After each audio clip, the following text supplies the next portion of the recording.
No vídeo anterior, eu expliquei que a ideia por trás do Bitcoin era replicar as propriedades do dinheiro físico, do dinheiro em espécie, o cash, no ambiente digital. Então era criar um dinheiro digital. Mas o Bitcoin é muito mais do que apenas um dinheiro ou uma moeda digital, porque é também um sistema de pagamentos global, sem fronteiras, e que funciona em uma rede totalmente descentralizada. E não depende de nenhum governo, nem de nenhum banco central e nem de nenhum banco. Isso realmente nunca aconteceu na história da humanidade. É algo sem precedentes e revolucionário. E tem algumas características que façam que ele seja realmente fascinante e seja essa tecnologia capaz de fato impactar o mundo e transformar o mundo como conhecemos. Primeiro, transacionar com o Bitcoin é extremamente rápido. É tão fácil quanto enviar um e-mail, tão simples quanto enviar um e-mail, e basta um telefone móvel, um smartphone, e vocês conseguem transacionar com qualquer pessoa, em qualquer lugar do mundo, com qualquer quantia, e isso em questão de segundos. As transações são praticamente instantâneas, assim como é enviar um e-mail. Segundo, é também muito barato transacionar com Bitcoin. As tarifas de transação são quase desprezíveis. E não importa se você esteja enviando o equivalente a R$10, R$100, milhares ou milhões de reais. O custo da transação é o mesmo. Então, proporcionalmente, ele cai à medida que o valor da transação aumenta. Uma outra característica muito importante, e que eu digo que é essencial para o Bitcoin, é que ele não pode ser confiscado. Todo mundo aqui que nasceu no Brasil ou que conhece um pouco da história monetária, certamente os nossos pais, os meus pais, se lembram muito bem do Plano Collor, o famigerado Plano Collor, quando o nosso governo confiscou as poupanças de milhões de brasileiros. E o inédito confisco de contas bancárias e poupança por 18 meses. Quem tem no depósito à vista, quem tinha ontem no depósito à vista 50 mil cruzados, pode ir ao banco segunda-feira e sacar, se quiser, 50 mil cruzeiros, né? Ou quem tinha isso no overnight. O que excede isso, a parte excedente a esses 50 mil, fica depositada no banco, junto ao Banco Central. Isso com o Bitcoin é impossível de ser feito. Não tem como ninguém confiscar a conta de ninguém, não tem como nenhuma entidade, nenhum banco, agência reguladora, enfim, é impossível impedir alguém de usar o Bitcoin, bloquear a conta de alguém, confiscar os saldos de alguém. Isso é impossível, então não pode ser confiscado. É também um sistema que provê muita privacidade. Como a transação entre duas partes não depende de nenhum intermediário e não é preciso revelar a identidade, as transações provêem muita privacidade para os usuários. Da mesma forma que uma transação com dinheiro em espécie, uma transação com Bitcoin também provê muita privacidade. Como já disse, também não depende de terceiros, então não depende de um intermediário, uma casa de liquidação, uma entidade responsável por realizar uma simples tarefa de transação, de transferência de Bitcoins. Também você pode ser o seu próprio banco. Isso é uma outra característica e que a gente, no mundo atual, ninguém guarda mais do que, sei lá, R$100 ou alguns milhares de reais consigo, seja na carteira ou em casa. Qualquer quantia acima disso, a gente acaba sempre usando um sistema bancário, os bancos. Com o Bitcoin, a gente pode custodiar o próprio saldo. Então, uma carteira de Bitcoins é o equivalente a uma conta bancária, mas muito mais do que uma conta bancária, seria até o equivalente ao próprio banco, porque a gente pode criar quantas contas ou endereços a gente quiser dentro de uma carteira de Bitcoin. A gente pode custodiar eles por conta própria, não depende de nenhum terceiro. A gente pode transferir eles por conta própria, sem depender também de um intermediário para realizar essa transação.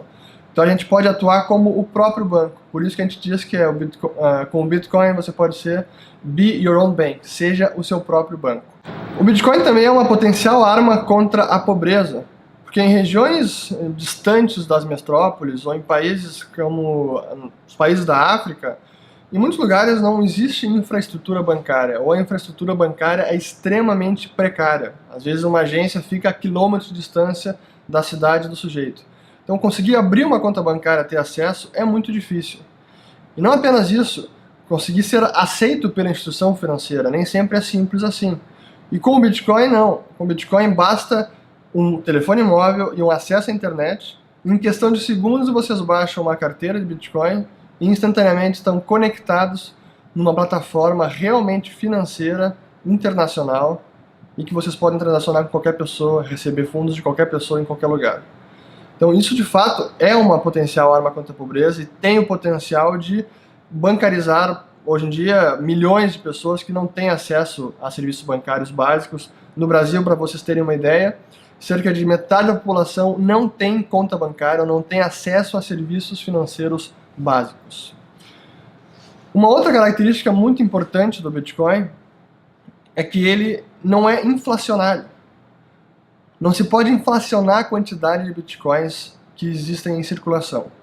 O que foi definido pelo sistema de largada lá pelo seu criador, Satoshi Nakamoto, é que o máximo de Bitcoins que podem ser criados é 21 milhões de unidades. Mas isso até não importa, porque cada unidade é perfeitamente divisível. Tem até 8 casas decimais, e pode até aumentar isso no futuro se for necessário. Então essas 21 milhões de unidades não podem ser inflacionadas, esse é o máximo que pode existir. Quando a gente compara com as nossas moedas estatais, as moedas correntes nacionais, é realmente um contraste enorme, porque o paradigma é justamente o oposto. São moedas que são inflacionadas ano após ano e perdem poder de compra todos os meses, todos os anos, todas as décadas. Então isso também é uma característica essencial do Bitcoin. Então é uma arma, ou uma potencial arma contra a opressão financeira, porque não pode ser confiscado, não pode ser inflacionado, então governo nenhum, banco central nenhum pode roubar poder de compra inflacionando a moeda, inflacionando o dinheiro dos seus cidadãos.